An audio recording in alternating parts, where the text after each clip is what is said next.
जय हिंद साथियों। तो हमारे इंडियन एयरफोर्स ने पहलगाम टेरर अटैक का बदला ले लिया है और मुझे यह कहते हुए बिल्कुल भी आश्चर्य नहीं हो रहा है, क्योंकि एक फौजी के बेटे ने 2-3 दिन पहले ही क्या खूब लिखा था। एक नई तारीख लिखेंगे हम, एक नया इतिहास दोहराएंगे, हम फिर से घुस के मारेंगे और वहीं तुम्हें दफनाएंगे।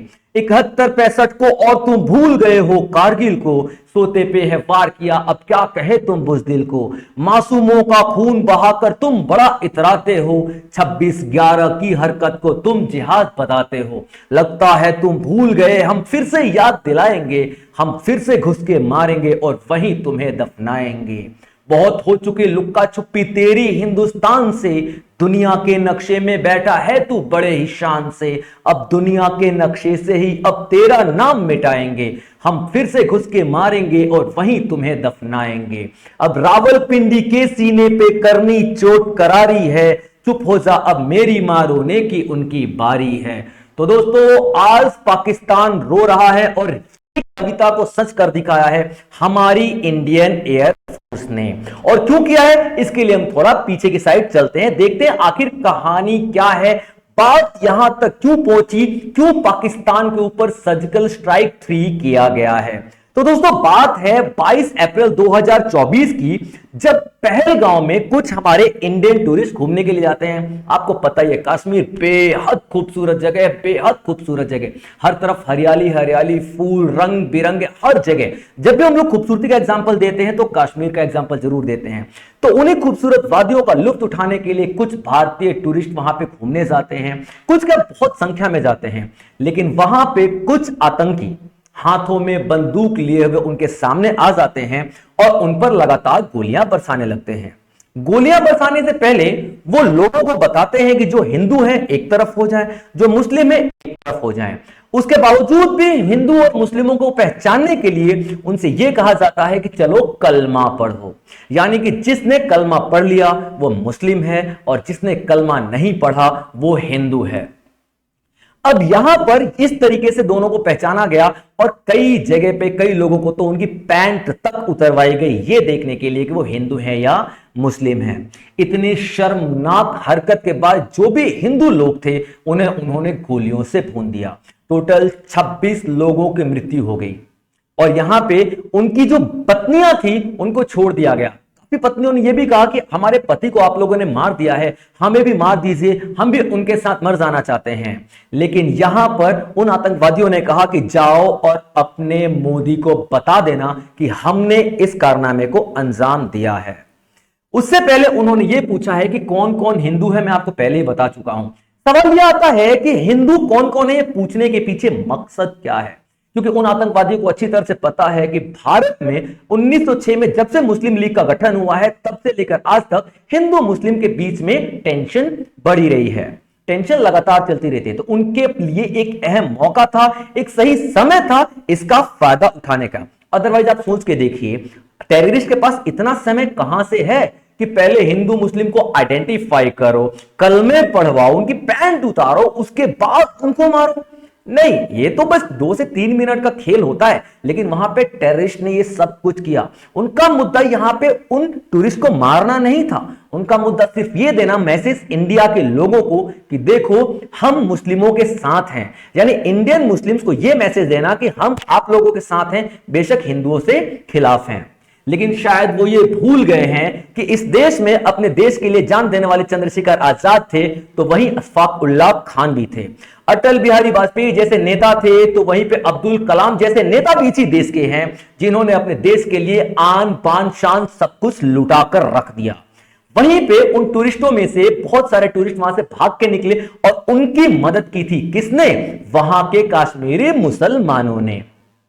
तो जाहिर सी बात है, यहां पे उन टेररिस्ट का मकसद साफ नजर आ जाता है कि हिंदुस्तान में हिंदू मुस्लिम के डिवीजन को और ज्यादा बढ़ावा दे देना। लेकिन यहीं पे वो नाकाम हो जाते हैं। ठीक है, तो चलिए अब देखते हैं कि किन किन ने क्या क्या स्टैंड लिया। यहां पे काफी आप लोगों ने न्यूज देखा होगा, देखिए यहां पे सिविलियंस के काफी ज्यादा रिएक्शंस आते हैं। यहां पे इकोनॉमिक सैंक्शंस भी लगाया गया। आप लोगों ने सुना होगा कि सिंधु नदी का जो समझौता वर्ल्ड बैंक ने करवाया था पाकिस्तान के साथ हमारा, यहां पे इंडियन गवर्नमेंट ने पानी रोक दिया है। बट मैं आपको ये बताना चाहता हूं, पानी एक दिन में नहीं रोका जा सकता। पानी रोकने के लिए डैम बनाना पड़ेगा और जो डैम 2-3 साल लग जाएंगे। ठीक है, 2-3 साल लग जाएंगे। अदरवाइज बिना डैम बना अगर हमने पानी रोका तो हिमाचल प्रदेश का एरिया और पंजाब का पूरा एरिया डूब जाएगा। तो ये तो संभव नहीं था इतनी जल्दी पानी को रोक देना, बट हां डिसीजन लिया गया जरूर था। तो क्या हमारी फौज ने हाथों में चूड़ियां पहनी है, चुप बैठेगी? हमारी फौज की हड्डियों में पानी बैठा कि चुप बैठेगी? इन दिनों तकरीबन 15 दिन हो गए, फौज का बहुत बड़ा कोई बयान नहीं आया। और बयान क्यों नहीं आया? क्योंकि फौज लगी थी तैयारी में बदला लेने की। 2 सर्जिकल स्ट्राइक दिखा चुके थे हम लोग पाकिस्तान को, अब बारी थी तीसरे सर्जिकल स्ट्राइक की, और वही हुआ। 7 मई 2025 को रात के 1:44 पे हमारी इंडियन एयरफोर्स ने पाकिस्तान ऑक्युपाइड कश्मीर के 9 टेररिस्ट स्पॉट पर डायरेक्ट हमला किया है। और कितने? 24 जेट्स गए थे। आप सोच सकते हो किसी भी देश की टेरिटरी में घुस के लगातार वार करना, ठीक है, ये बड़ी बात है।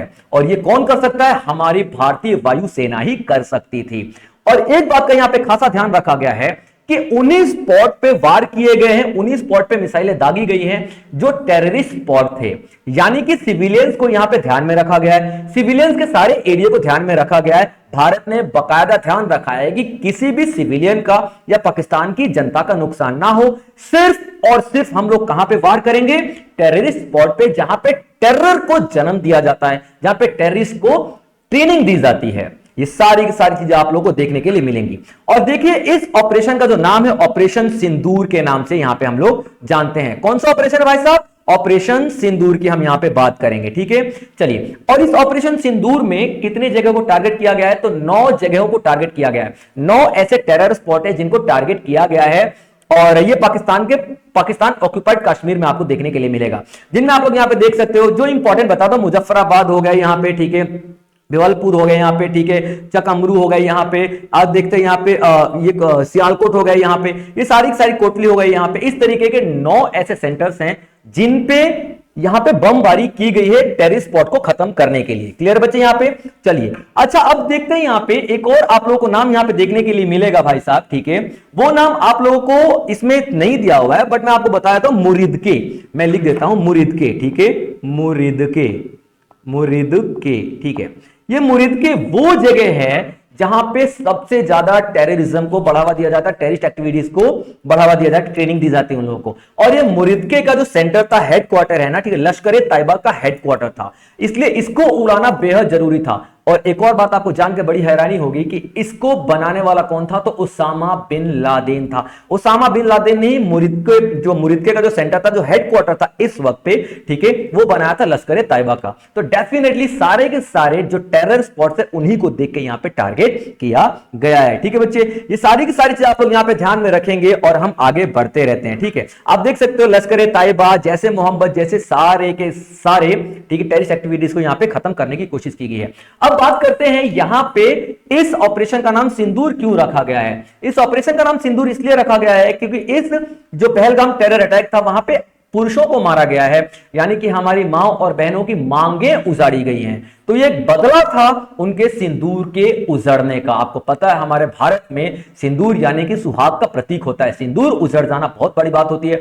और भारतीय वायुसेना ने सिंदूर का बदला खून से लिया है। दोनों का रंग लाल बेशक होता है, लेकिन दोनों में बहुत अंतर है। एक जीवन बसाता है तो दूसरा जीवन उजाड़ता है।